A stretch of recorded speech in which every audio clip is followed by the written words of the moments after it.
نہیں بلکہ پوری دنیا کا حال یہ ہے کہ پوری دنیا کے اندر ماں باپ رو رہے ہیں۔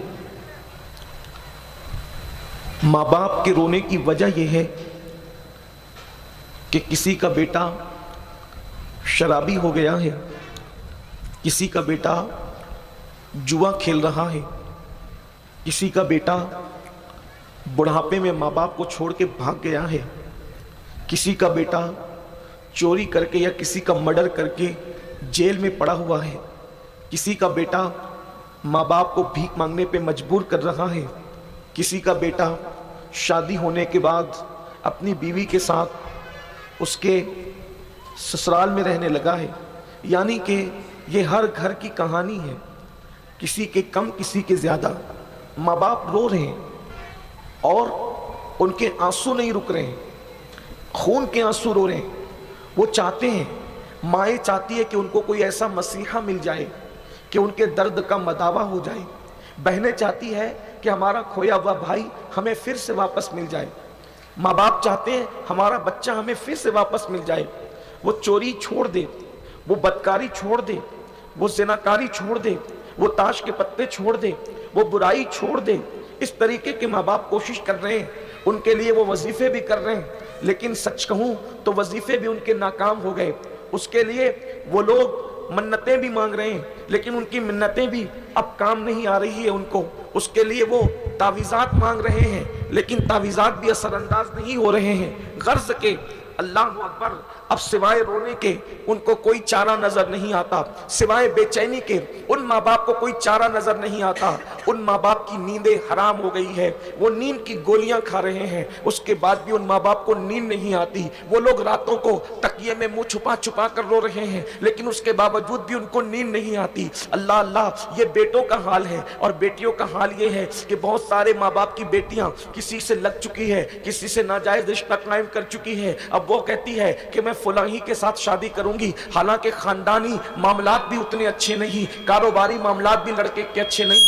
بلکہ بعض مقامات پر تو حالات یہ ہیں کہ وہ لڑکے مسلمان بھی نہیں، اور بیٹی کو سمجھا رہے ہیں، اس کے پیر پکڑ رہے ہیں، اس کے ہاتھ جوڑ رہے ہیں، اس کی پیشانی کو چوم چوم کر اس کو خاندانی وجاہت کا، خاندانی عزت کا، خاندانی وقار کا واسطہ دے رہے ہیں، لیکن وہ بیٹی ماننے کو تیار نہیں ہے۔ گویا کہ بیٹیاں بھی ماں باپ کو خون کے آنسو رلا رہی ہے، اور بیٹے بھی ماں باپ کو خون کے آنسو رلا رہے ہیں۔ لیکن اللہ اللہ، اب میرے پاس ان لوگوں کے لیے کوئی علاج تو نہیں رہا سوائے اتنا کہنے کے کہ اللہ اگر کرم فرما دے تو آپ کی بگڑی بن جائے۔ یعنی کسی صاحب دل کی دعائی اب آپ کا معاملہ سنوار سکتی ہے، لیکن جو ہو چکا وہ تو ہو چکا۔ یعنی جن کا کھیت چڑیا چگ چکی ان کی تو چگ چکی۔ لیکن اب یہ بات کہنے کا ان بہنوں کو مجھے ان کی توجہ چاہتا ہوں جن کی اولاد بڑی ہو گئی ہے، اولاد بڑی ہو کر کے بگڑ گئی ہے، اور ماں باپ کو خون کے آنسو رلا رہی ہے۔ ان کے لیے تو صرف دعا کی جا سکتی ہے، میرے پاس اور کوئی عمل لا ہے، عمل اس کے لیے نہیں ہے۔ لیکن اب میری بہنوں کی، ان بہنوں کی میں توجہ چاہتا ہوں جن کی اولاد بڑی نہیں ہوئی ہے، جن کی اولاد جوان نہیں ہوئی ہے، جن کی اولاد بگڑی نہیں ہے، بلکہ ابھی ان کے بچے چھوٹے ہیں اور وہ مائیں اور بہنیں جوانی میں ہیں۔ اب میری ان بہنوں کی میں توجہ چاہتا ہوں، میری بہنوں کیا تم بھی یہی چاہتی ہو کہ جیسے بڑھاپے میں وہ بوڑھی عورتیں بگڑی ہوئی اولاد کے لیے رو رہی ہے، بگڑے ہوئے بیٹے اور بیٹی کے لیے رو رہی ہے، بڑھاپے میں جب تمہاری اولاد جوان ہو جائے تو اسی طرح تم بھی رو، اسی طرح تم بھی گڑ گڑاؤ، اسی طرح تم بھی خون کے آنسو رو؟ اگر میری جوان بہنوں تم یہ نہیں چاہتی کہ بڑی ہونے کے بعد تمہاری اولاد بھی تمہیں خون کے آنسو رلائے اور تمہیں تڑپائے، تمہیں چھوڑ کر کے چلی جائے، اگر تم یہ چاہتی ہو کہ تمہاری اولاد تمہارے ساتھ ایسا نہ کرے جیسا کہ آج کے بوڑھوں کے ساتھ ہو رہا ہے، تو میری بہنوں تمہیں آج ایک کام کرنا ہوگا، اور بہت سنجیدگی سے پوری گفتگو ہوگی۔ آپ کیا سوچتی ہیں اگر کسی کا بیٹا شرابی ہوا ہے تو کیا صرف اس شرابی کا قصور ہے؟ کسی کا بیٹا زنا اور بدکاری میں ڈوبا ہے تو کیا اس بدکار کا قصور ہے؟ کسی کا بیٹا چور اور ڈکیت ہو گیا ہے تو کیا اس میں جو ہے اس چور اور ڈاکو کا صرف قصور ہے؟ نہیں نہیں، ان کا قصور تو ہے اور ضرور ہے، لیکن اس سے زیادہ قصور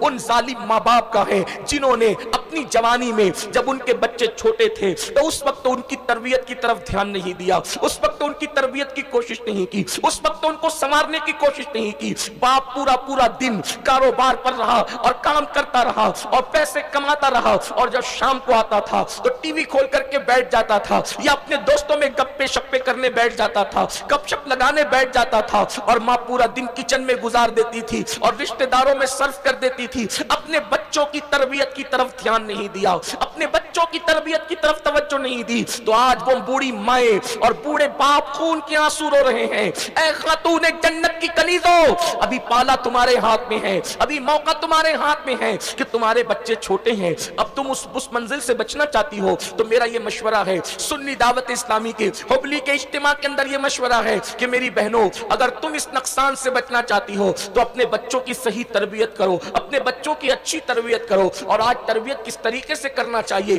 ایک ماں کون سا رول پلے کر سکتی ہے، ایک ماں اپنے بچے کو کیسے سنوار سکتی ہے، اچھی طرح یاد رکھنا، ماں اگر چاہے تو بچہ ولی اور قطب اور ابدال بھی ہو سکتا ہے، اور ماں اگر چاہے تو اللہ اکبر بچہ چور ڈاکو اور لٹیرا بھی بن سکتا ہے، یہ ماں کے ہاتھ میں ہے۔ کسی شاعرہ نے کہا تھا کہ اللہ اللہ، اور بہت خوب کہا تھا، بلکہ کسی شاعر ہی نے کہا تھا کہ آج بھی ہو سکتا ہے عیسیٰ کا پرتو پیدا، آج بھی ہو سکتا ہے، اس نے عیسیٰ سا بیٹا کہا تھا، لیکن میں ذرا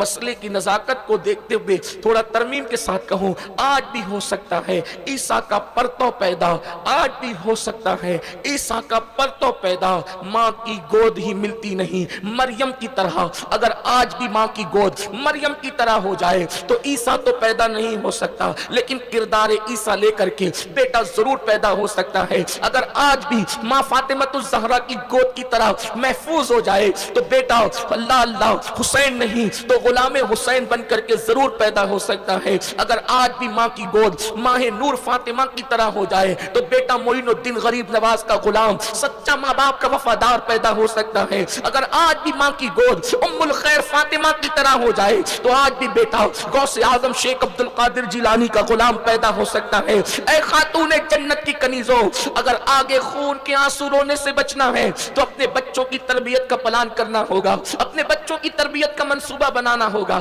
اور اپنے بچوں کی تربیت کیسے کی جائے گی اس کو اچھی طرح یاد رکھنا۔ دیکھو ماں ایک زمین کی طرح ہوتی ہے، ماں کا کردار زمین کی طرح ہے۔ اللہ اللہ، آپ نے کبھی نہیں دیکھا ہوگا کہ زمین خراب ہو تو اس خراب زمین میں کبھی اچھی فصل آ جائے، یہ بات یاد رکھنا۔ اگر ماں گانے سنے گی اور ماں گانے گنگنائے گی تو بیٹا کبھی نیک اور متقی نہیں ہو سکتا۔ ماں اگر مردوں سے بے پردہ گفتگو کرے گی، مردوں سے بے پردہ بات چیت کرے گی، فون پر لمبی لمبی گفتگو اجنبی مردوں کے ساتھ کرتی رہے گی تو بیٹا کبھی بھی نیک اور پرہیزگار نہیں ہو سکتا۔ ماں اگر اپنے شوہر سے جھگڑا کرے گی، یعنی ماں باپ میں جھگڑا ہوگا تو اولاد کبھی بھی جو ہے وہ شریف نہیں ہوں گے۔ ماں باپ کو جھگڑا کرتے دیکھ کر اولاد بھی جھگڑا کرے گی۔ میری بہنوں یاد رکھنا، اگر تم صدقہ نہیں کرو گی تو تمہاری اولاد اللہ کی راہ میں دینے والی نہیں بنے گی بلکہ وہ لوٹنے والی بنے گی۔ اے میری بہنوں، اگر تم گالی دو گی تو تمہاری اولاد تم کو سن کر کے گالیاں دے گی، اگر تم سیریل میں زنا کے مناظر دیکھو گی تو تمہاری اولاد بھی وہ زنا کے مناظر بچپنے میں دیکھ کر جوان ہو کر کے پھر وہ بھی بدکاری کرتے نظر آئیں گے۔ اے خاتون جنت کی کنیزوں، آج اگر بیٹیاں کسی غیر کا ہاتھ پکڑ کر کے بھاگ رہی ہے تو کس نے کوچنگ کی تمہاری بچیوں کی بھاگنے کے لیے، کس نے ذہنی تربیت کی تمہاری بچیوں کی بھاگنے کے لیے، تمہاری بچیوں کو آوارہ پن پہ کس نے ابھارا؟ یقیناً تمہارے گھر کوئی آیا تو نہیں، کوئی سمجھانے کے لیے تو نہیں آیا، کوئی بگاڑنے کے لیے نہیں آیا، کوئی بدکاری پہ اکسانے کے لیے نہیں آیا، پھر آخر کون سی چیز تھی؟ تو یہ بات یاد رکھنا، اولاد کو بگاڑنے میں اس وقت جو سیریل رول ادا کر رہے ہیں اتنے زہریلے ہیں یہ سیریل، یہ دیکھنے میں تو بظاہر بہت دلچسپ ہے لیکن یہ ہمارے گھروں کو آگ لگا رہے ہیں، ہمارے گھروں کو تباہ کر رہے ہیں، ہمارے گھروں کو برباد کر رہے ہیں۔ اے خاتون جنت کی کنیزوں، ایک نرم پہلو تمہارے دل و دماغ میں ڈال دیا گیا، یہ سیریل تو گھریلو سیریل ہے، اس میں تو گھریلو کہانی بتائی جاتی ہے، پھر اس کے بعد کچھ لوگ کہتے ہیں یہ تو پاکستانی سیریل ہے، یہ تو فلاں ملک کے سیریل ہے،